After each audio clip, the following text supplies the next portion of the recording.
Alors, excellent début de semaine. Bonjour à tous et bienvenue dans cette nouvelle émission du point de marché Comorrency. Ici François Blé, content de vous retrouver à travers cette énième intervention du lundi 11 mai 2020. D'accord? Alors, euh, aujourd'hui, nous débutons donc la semaine, une nouvelle semaine, en regardant, on va regarder la plupart des actifs que nous avons l'habitude d'étudier, hein, les actifs qui sont sur les marchés Forex, mais qui ont un lien direct, donc une incidence directe sur les matières premières.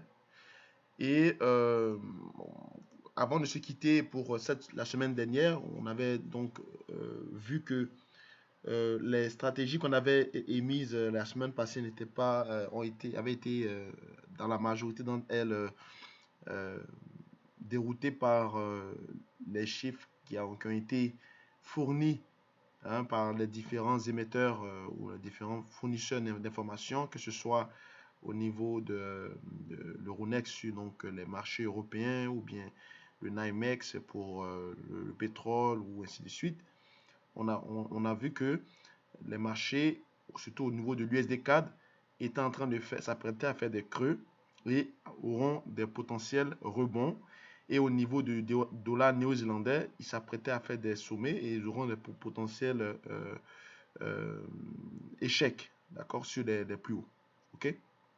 Donc, nous commençons ce début de semaine.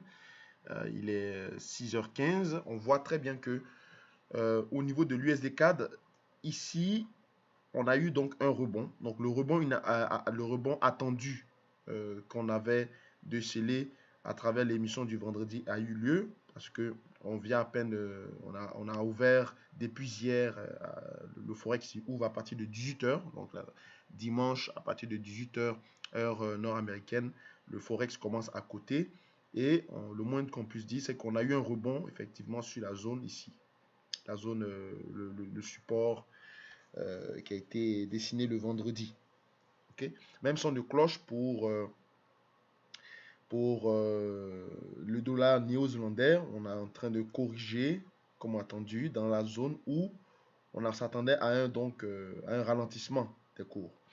Alors, en ce qui concerne l'actualité globale des marchés, donc qui concerne les indices, cette semaine, nous avons bien sûr, on a eu aujourd'hui, dans la nuit d'hier à aujourd'hui, le taux de chômage en Turquie. Hein. Là, vous savez que la lire turque est fortement corrélée avec l'euro, donc euh, c'est aussi important de suivre les informations là.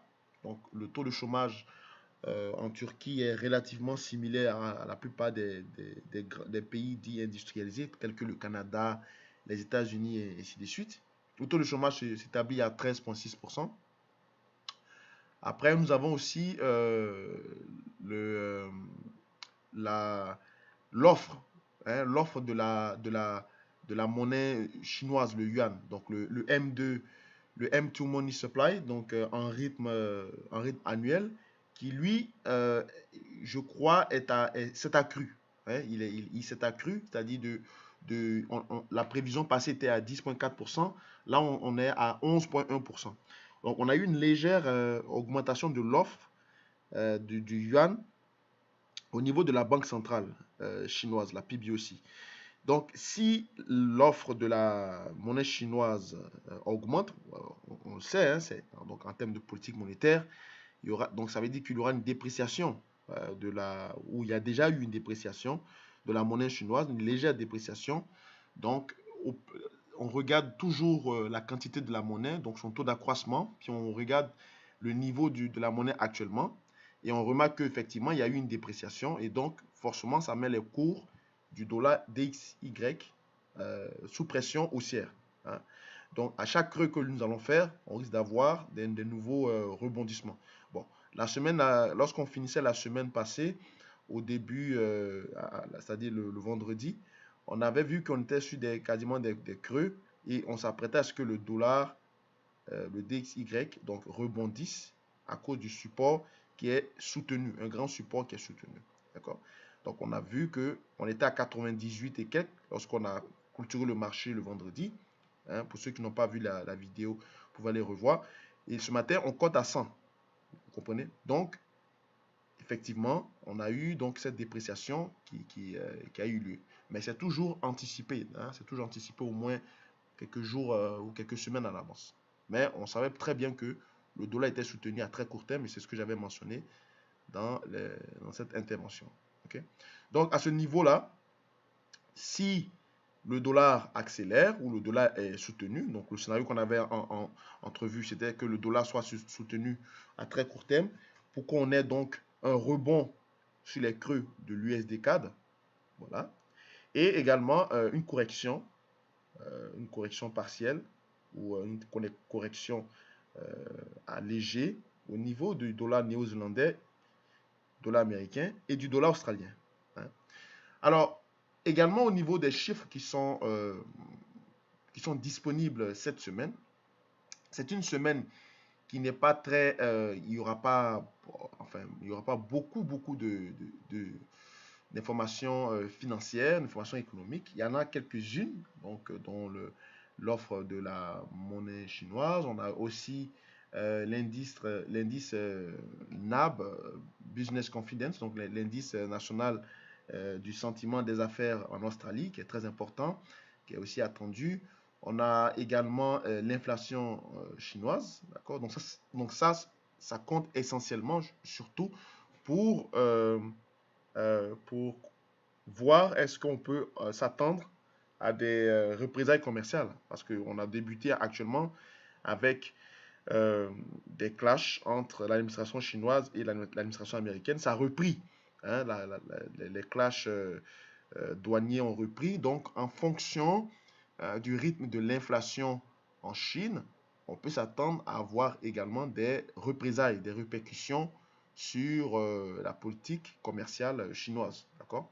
Et le moins qu'on puisse dire, c'est que l'inflation qui est attendue en Chine, c'est une inflation qui est aux alentours, d'accord, de à peu près un recul donc de moins 0,6%. Hein. Donc, à ce moment-là, si on a un recul qui est attendu au niveau de l'inflation en rythme mensuel et aussi en rythme annuel, alors il faut s'attendre à ce que encore la Chine utilise encore son moyen de dépréciation de la monnaie afin de stimuler sa consommation. Et dans ce cas-ci, si tel est le cas, on aura encore une accélération du dollar US, hein, face à ce panier de devises. Hein.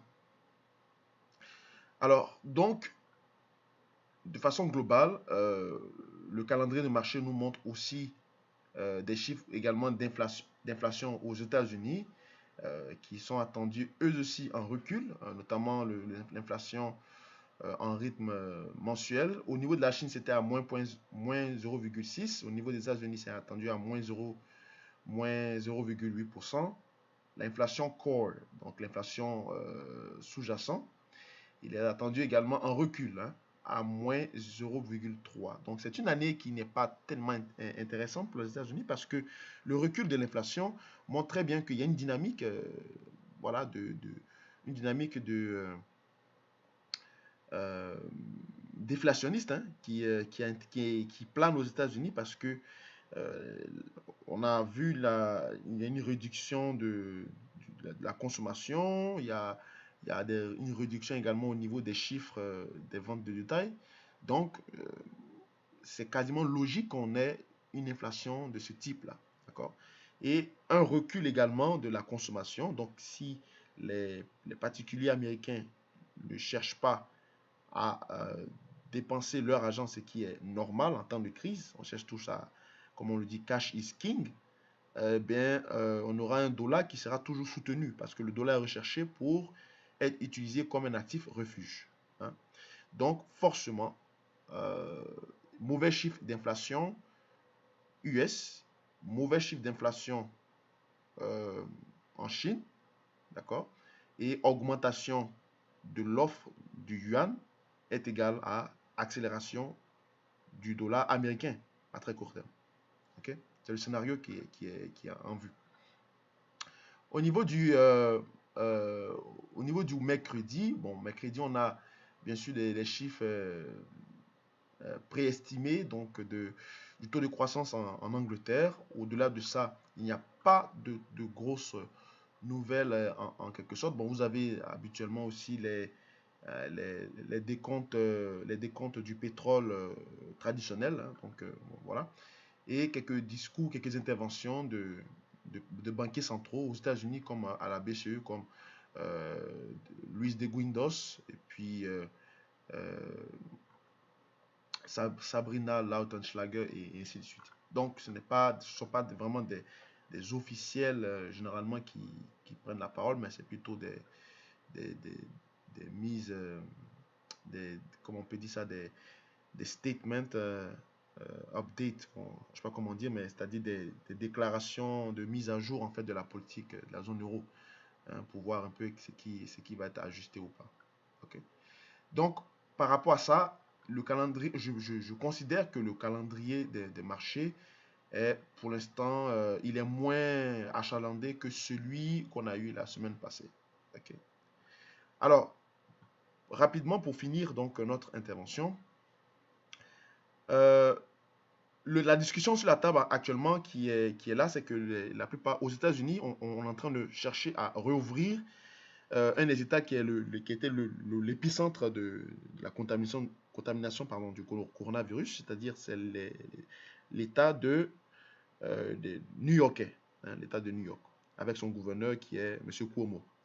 Alors, il a dit récemment, je pense samedi, que si le nombre de décès liés au coronavirus continue de décliner, hein, parce qu'il n'y a pas encore eu de cas de décès, il continue à avoir il continue à avoir des nouveaux cas, mais il n'y a pas eu de cas encore de décès.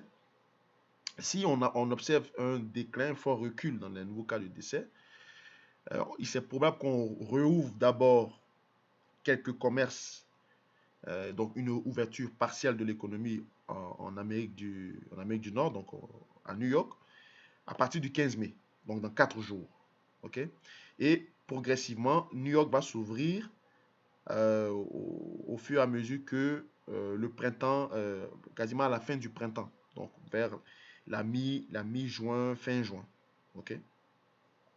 Alors, à ce niveau ici, également, c'est considéré comme une nouvelle aussi, de bonnes nouvelles, et donc ça soulage les indices. Les indices avaient déjà anticipé ça, les indices se sont mis à monter.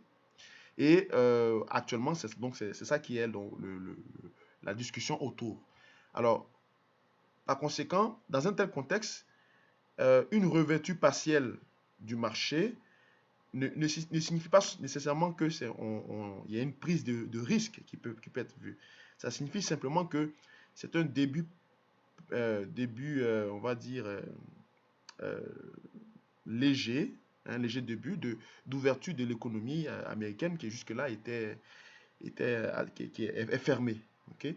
Et ça, cette anticipation, ça agit négativement sur l'or, hein, parce que l'or euh, constate, quand on a une anticipation, on va dire au niveau de la déflation, d'accord, due en fait à la revêture partielle de l'économie, puisqu'il y a eu beaucoup de destruction d'emplois, ça agit négativement sur l'or. Par contre, euh, lorsqu'on a des attentes inflationnistes élevées, d'accord, et on a une dynamique de la consommation qui reprend, c'est-à-dire quand on va avoir une revêture totale comment on appelle ça, de l'économie, avec bien sûr une amélioration des chiffres, de l'inflation, des ventes au détail et de tout ce qu'on a vu tout à l'heure en début d'émission, on peut avoir l'or qui va se remettre à monter. D'accord? Et phénomène étrange, c'est ce qu'on a observé sur la crypto-monnaie, d'accord, le Bitcoin, qui veut se substituer le rôle de l'or à cause des caractéristiques, on va dire, plus ou moins électroniques auxquelles on l'a intégré, avec bien sûr le phénomène du halving. Bon, je ne vais pas sortir de mon cadre, je vais rester sur l'or, mais c'est pour dire que ce qu'on doit retenir, c'est que déflation est égale à correction sur l'or et inflation est égale à accélération de l'or. Okay? Alors, pour le moment, l'or est en chute libre. D'accord? Il est attendu au seuil ou au niveau des 16,75 et 16,65. D'accord? Donc, c'est à ce niveau-là, ici. C'est à ce niveau ici, à partir de 16,75, 16,65, qu'on peut entrevoir un rebond, certainement, ou pas, parce que au fur et à mesure que le biais demeure, on va avoir certainement une cassure de ce seuil pour aller tester des creux, des points bas. D'accord? Pour l'instant.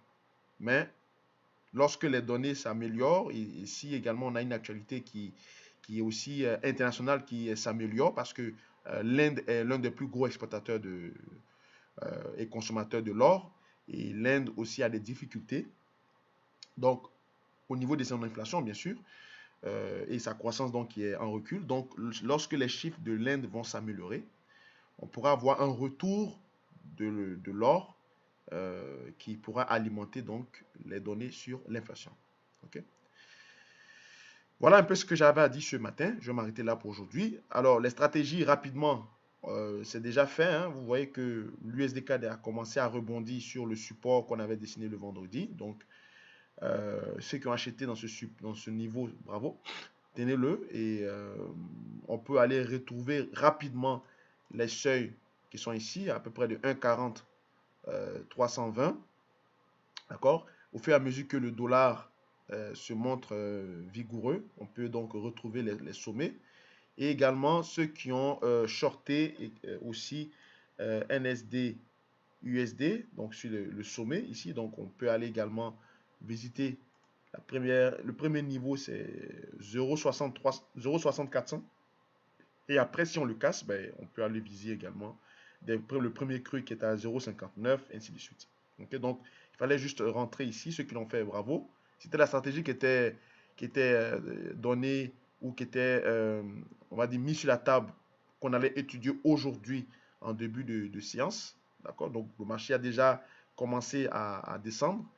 On peut attendre donc une respiration dans cette zone ici. À chaque point haut qu'on fera dans la zone rouge ici, hein, qui est colorée en rouge, ou à chaque point bas qu'on va faire, ou chaque creux, chaque respiration qu'on fera dans cette zone ici en vert, ce sera un moyen pour payer, tout simplement. C'est ça la stratégie, d'accord? Et vous voyez ici que les bougies ici sont en données 4 heures, hein, 240 minutes. C'est l'équivalent de 4 bougies de 60 minutes. Ok. Merci encore d'avoir suivi ce point de marché. Désolé si ça a été long. On se retrouve plus tard pour d'autres interventions, notamment vendredi. Au revoir.